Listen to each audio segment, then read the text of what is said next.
आइए प्रिय दोस्तों, आपको बहुत सुंदर एक कथा की तरफ लेके चल रहे हैं। ये कथा जो है एक ब्राह्मण की है।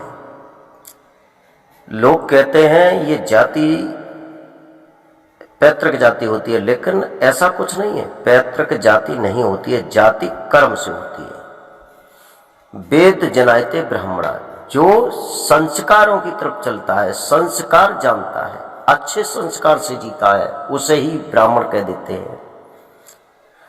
दान करना, दान लेना, विद्या देना, विद्या लेना, ये सज्जन व्यक्ति के काम होते हैं। तो सबसे पहले आपको राधे राधे, जय श्री कृष्णा। आप अच्छे होंगे, सुंदर बढ़िया होंगे, आपका दिन शुभ होगा। मैं आपका जाना पहचाना विनोद। तो भक्तों में यह बताने के लिए जा रहा हूं, कभी कभी ऐसा हो जाता है कि भक्तों के यहाँ दुष्ट पैदा हो जाते हैं और दुष्टों के घर भक्त पैदा हो जाते हैं। कन्नौज में एक ब्राह्मण था, जिसे दुनिया जानती है, सब जानते हैं कथा को, जिसका नाम था अजामिल। बड़ा उद्दंड ब्राह्मण था। जुआ खेलना, दारू पीना और पापों को जन्म देने वाला एक ही तत्व है जिसे कहते हैं दारू।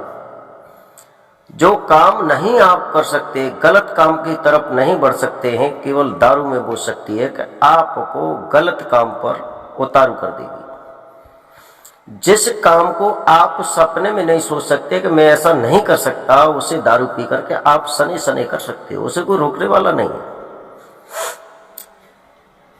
अजामिल जा रहे थे कहीं पर, बड़े सुंदर थे, बड़ा सुंदर शरीर था, लंबा ठाड़ा जौन था और बड़े अच्छे थे। कहीं पर वेश्याओं का नृत्य हो रहा था, तमाशा खेल हो रहा था। एक वेश्या को देखा, बड़ी सुंदर थी। अजामिल ब्राह्मण कहने लगे वेश्या से, आप हमारे साथ चलिए, हमारे घर रहिए, आपको हमें बड़ी अच्छी लग रही है। वेश्या कहने लगी ठीक है, कोई बात नहीं, मैं आपके साथ चलूंगी। अब वेश्या को इतना कहा तो वेश्या तो चली आई। वेश्या ने जब अजामिल की पहली पत्नी को देखा, कहने लगी ये कौन है? अजामिल कहने लगे ये हमारी पहली धर्म पत्नी है। वेश्या कहने लगी अगर ये रहेगी तो मैं नहीं रहूंगी। उस ब्राह्मण ने, जो उस पहली पत्नी पे बच्चे थे, कुछ बच्चों के साथ में उसे त्याग दिया, छोड़ दिया। कुछ समय के बाद में वेश्या कहने लगी अगर मुझे रखना है अपने घर में तो धन कमा के लाओ ना, और मुझे तो धन की जरूरत है। ब्राह्मण कहने लगे धन कैसा कमा के लाऊं? कहने लगी कैसा भी लाओ, चोरी का लाओ, डकैती का लाओ, जुआ का लाओ, किसी का लाओ, मर्डर का लाओ, कैसे भी लाओ, लेकिन धन लेकर के आओ। और उस वेश्या के कहने पर अजामिल ब्राह्मण ने एक डाकू का रूप बना लिया। माथे पर काली पट्टी, काला टीका, हाथ में नंगी तलवार। जिस गली में होकर निकल जाता था तो बाजार बंद हो जाता था। इतना भय लोगों को सताने लगा अजामिल का। इतना बड़ा उद्दंड डाकू हो गया। वो तो कहीं डकैती के लिए गया था, इधर कुछ महात्मा और अयोध्या से वृंदावन के लिए जा रहे थे। पद यात्रा थी उनकी, पैदल चल के जा रहे थे।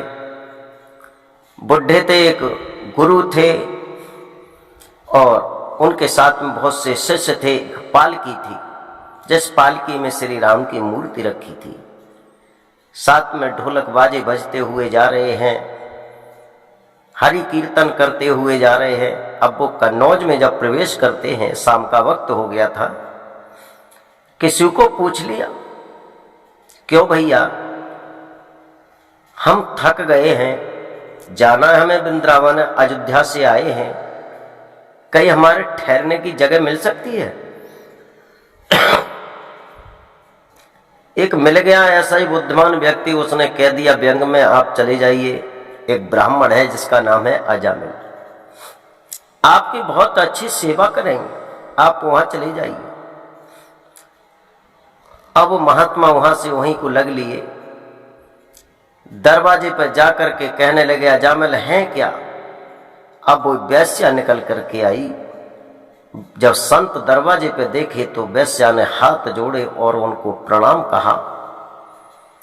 महात्मा कहने लगे, बेटी हम आज रोकना चाहते हैं, क्या हमें तुम रोक सकती हो? एकदम वेश्या कहने लगी, बाबा मैं तो रोक सकती हूं, लेकिन मैं वो पवित्र नहीं हूं जो मेरे हाथ का आप भोजन कर लेंगे। महात्मा कहने लगे, बेटी ऐसी क्या बात है, हम तो अशुद्ध को ही पवित्र बनाते हैं, लेकिन तुम्हारे अंदर कारण क्या है? तो वो वेश्या कहने लगी, बाबा मैं जाति की वेश्या हूं और ये अजामिल मुझे जबरदस्ती लेकर के आया है, तो मैं जाति के वेश्या होने के नाते आपसे कह रही हूं कि आप मेरे हाथ का अपवित्र प्रसाद खाएंगे तो हो सकता है कि आपका पुण्य नष्ट हो जाएगा। महात्मा कहने लगे, हे देवी तुम वेश्या नहीं और कोई सही, लेकिन हमें उससे कुछ लेना देना नहीं है, हमें तो केवल रुकना है। वैश्या कहने लगी, तो कोई बात नहीं, सामने जो बट वृक्ष खड़ा है हमारे मकान के सामने, वहां आप रुकिए और सूखा मैं आपको दे दूंगी, दाल आटा, वहां बना करके खाइए। शिष्य कहने लगे, गुरुजी इस वैश्या का सूखा खाने से भी विनाश हो जाएगा, हमारी बुद्धि खराब हो जाएगी, हमारा पुण्य है वो नष्ट हो जाएगा, चलो यहां से आगे रुकेंगे। गुरुजी कहने लगे, तुम यही तो नहीं जानते हो, अरे अपवित्र को पवित्र करना हमारा कर्म है और अशुद्ध को शुद्ध करना भी हमारा धर्म है। ये वैश्या है, आज तो हम इसी के यहाँ रुकेंगे और इसका जो भी भोजन है जैसा भी है उसे हम जरूर प्रसाद रूपों में ग्रहण करेंगे और इसे आशीर्वाद देंगे, नरक जाकर के न जी सीधी स्वर्ग चली जाएगी। भक्तों, विद्वान बताते हैं संत महात्मा वहां रुक गए थे, भोजन प्रसादी बनाते हैं, भोग लगाते हैं और स्वयं भोजन खाने से पहले वो भगवान के कीर्तन गाते हैं। अब कीर्तन गाने लगे हैं, हर हर महादेव शंभु काशी विश्वनाथ गंगे, हर हर महादेव शंभु काशी विश्वनाथ गंगे, काशी विश्वनाथ गंगे, काशी अमरनाथ गंगे, इस तरह से गा रहे थे। रात्रि के 12 बजने को होते हैं, तब तक अजामिल आ गया, हाथ में नंगी तलवार, माथे पे काली पट्टी, टीका लग रहा है, गरजता हुआ आ रहा है।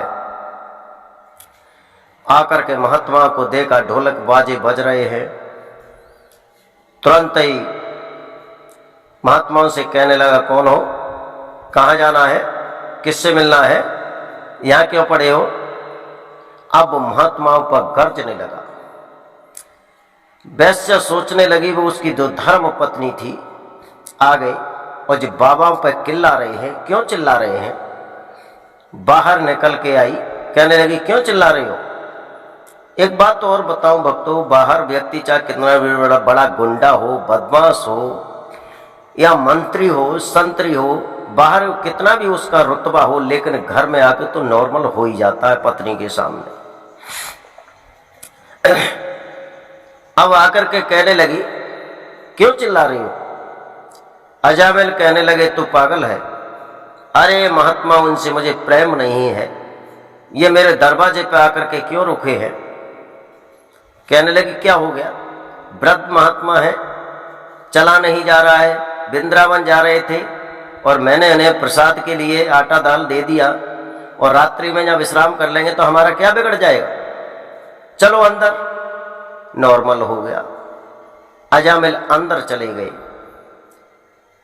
सुबह निकला, अजामिल को उन्होंने बुलाया और कहा, बेटा अजामिल आप जाति से ब्राह्मण हैं, बड़े अच्छे हैं, बड़े अच्छे, आपके कर्म तो नहीं है लेकिन आपके जाति बहुत सुंदर है, लेकिन हमारा एक उपदेश है आपके लिए कि आप हनुमान चालीसा का पाठ किया करो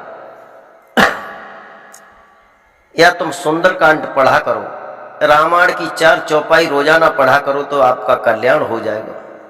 एक शिष्य कहने लगे, बाबा गुरुदेव आप कह रहे हैं कि सुंदरकांड का पाठ किया करो, लेकिन ये तो लंकाई कांड पढ़ेगा, इसे उपदेश मन दो। अब इतना ही भला है कि जान बचा के यहां से निकल लो। गुरुजी कहने लगे, नहीं, जब मार देगा तो मर जाएंगे और छोड़ देगा तो आगे बढ़ जाएंगे, लेकिन इस तरह से इसे छोड़ करके नहीं जाएंगे। अजामिल से कहा, जो अब के पुत्र पैदा होगा उसका नाम हमारे कहने से रखना। अजामिल कहने लगा, तुम कौन हो? मैं उसका बाप हूं, मैं उसका पालन करूंगा, पढ़ाऊंगा, लिखाऊंगा, बड़ा करूंगा। आप कौन हो? आपके कहने से नाम क्यों रखूंगा? तुम कौन हो?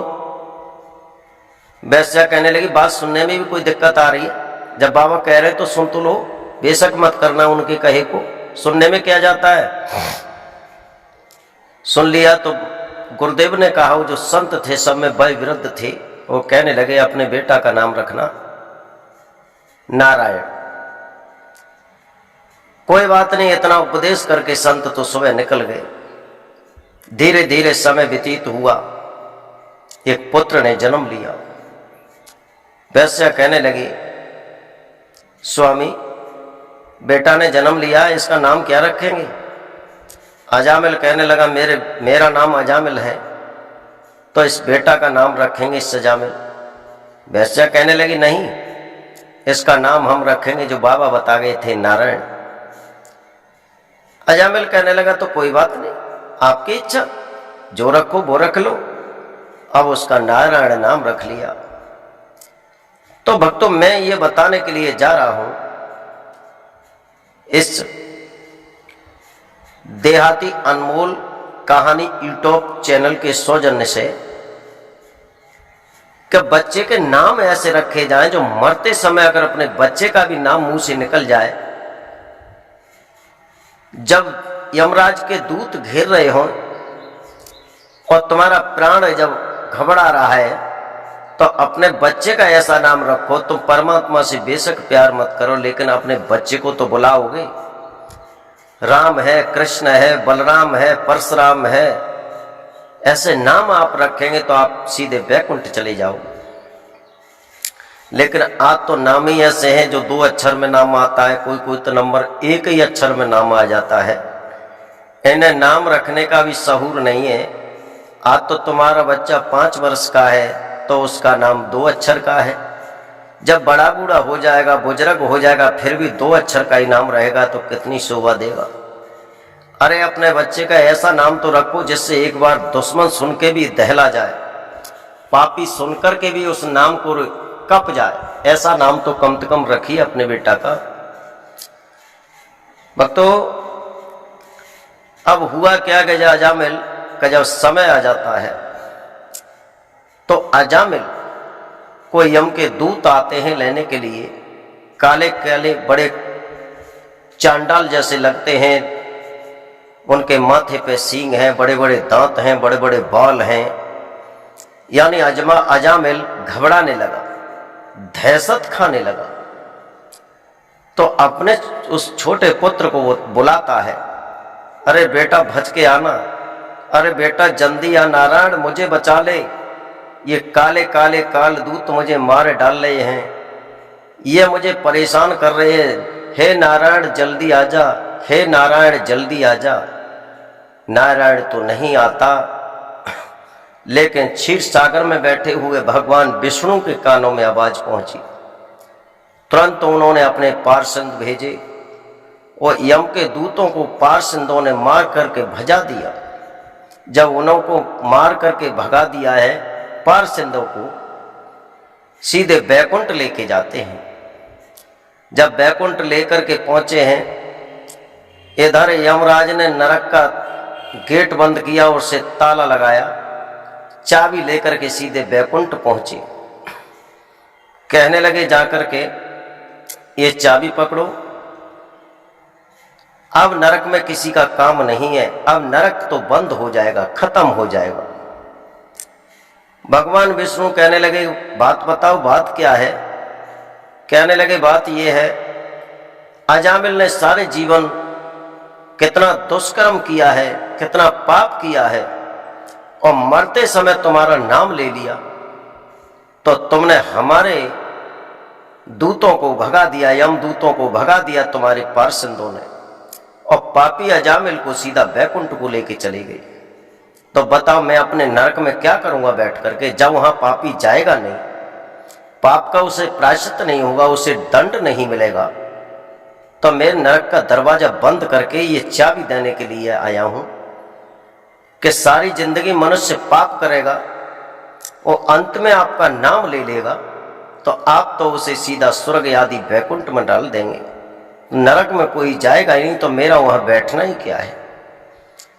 भगवान विष्णु कहने लगे यमराज आप चिंता मत करिए, अब मैं एक चीज बना करके तैयार करता हूं कि जब भक्त मरेगा, भक्त शरीर को पूरा करेगा तो उसे तो मेरे पार्षद उठा करके लाएंगे, और जब दुष्ट मरेगा तो दुष्ट के लिए मैं कफ भेज रहा हूं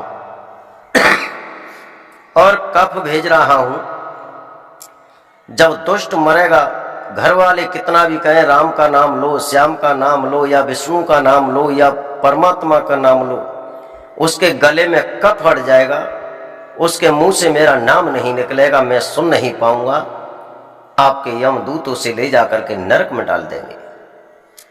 तो भक्तों पहचान करना, जब दुष्ट मरता है तो उसका गला बंद हो जाता है, उसमें कफ हट जाता है, जब कफ रुक जाता है उसके मुंह से आवाज नहीं मिलती निकलती है, दुष्ट मरता है।